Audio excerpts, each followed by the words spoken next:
बिस्मिल्लाहिर्रहमानिर्रहीम। अस्सलामु अलैकुम। क्या हाल है दोस्तों? ठीक हो? वालो खैरियत है? अच्छा दोस्तों, अज मैं दुकान की सफाई कर रहा सी ते मेरे की 3-4 चीज़ां ऐसियां मिलियां जिहड़ियां मेरे की बचपन जिहड़ा ना बचपन याद आया वो मैं चीज़ां तुहाडे दिखाना।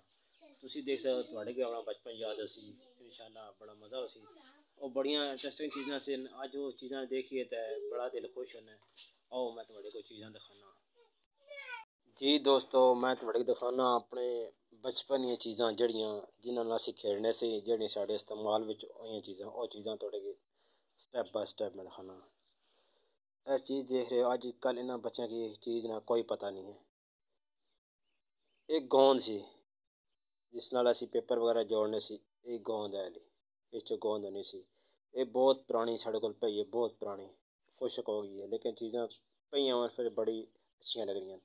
अच्छा दूसरे नंबर यह तुसीं चीज़ देख रहे हो,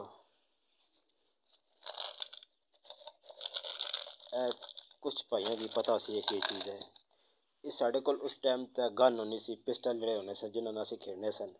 वो लोहे ने बने सन, उन्हां विच यह गोली पैनी सी। यह गोलियां देख रहे हो, इस तरह की गोलियां बनी, इसने विच मसाला होना सी। इस तरह करके उसने पा के पिछों कॉक करने सी, पटाका छुट जाना सी, दड़ल होना सी। ये है गोलियां। इन्हां दी इस टाइम साढ़े कोल पियां कम से कम 26 साल हो गए साड़ी दुकान ते गोलियां अज भी पईयां। ठीक है, उस तो बाद तीसरे नंबर जनाब थोड़े एक और चीज़ दिखाने हैं। ये भी ओ सी, ये भी पिस्टल सी। उस टाइम तक गन जड़ी आई उन्हें चाहे मसाला पैना सी ते पटाके छुटने सन। ये भी चीज़ सी। ठीक है, यह चीज़ हो गई। अच्छा है तो हुण इस टाइम ते भी तकरीबन बच्चे पढ़ने पहाड़ा। असीं जिसलै निक्के असीं इन्हें पहाड़ पढ़े तो पता नहीं पहाड़ पढ़सो तो फिर तुसीं पहाड़े चढ़ गसो। ये उसलै बस सारे आखने। एक और थोड़ी मैं चीज़ अपनी कम नहीं विखाना। उस टाइम ते इस अज बच्चों को पुछो की चीज़ है, बच्चों को पता ही नहीं है। ये है स्लेटी। असीं जिसलै पढ़ने से असीं इन्हें स्लेटी सिक्का स्लेटी ते लून मरचां मसलन उसलै एक बच्चे जिसलै हर बच्चे ने स्कूल कोई एक लफज जारी होवे ना सी। ये स्लेटी है। स्लेट भी अजकल बच्चों को नहीं पता। ये स्लेट ते असीं लिखाई करने से फिर हथ ना मिटा लवी ना, ये स्लेटी है।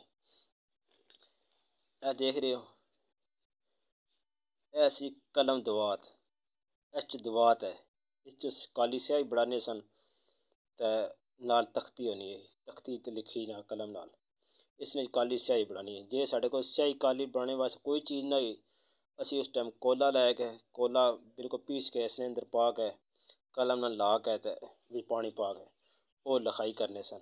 तो बच्चें लिखाई अच्छी माशाल्लाह आई, खुशखत लिखाई आई। उस तो बाद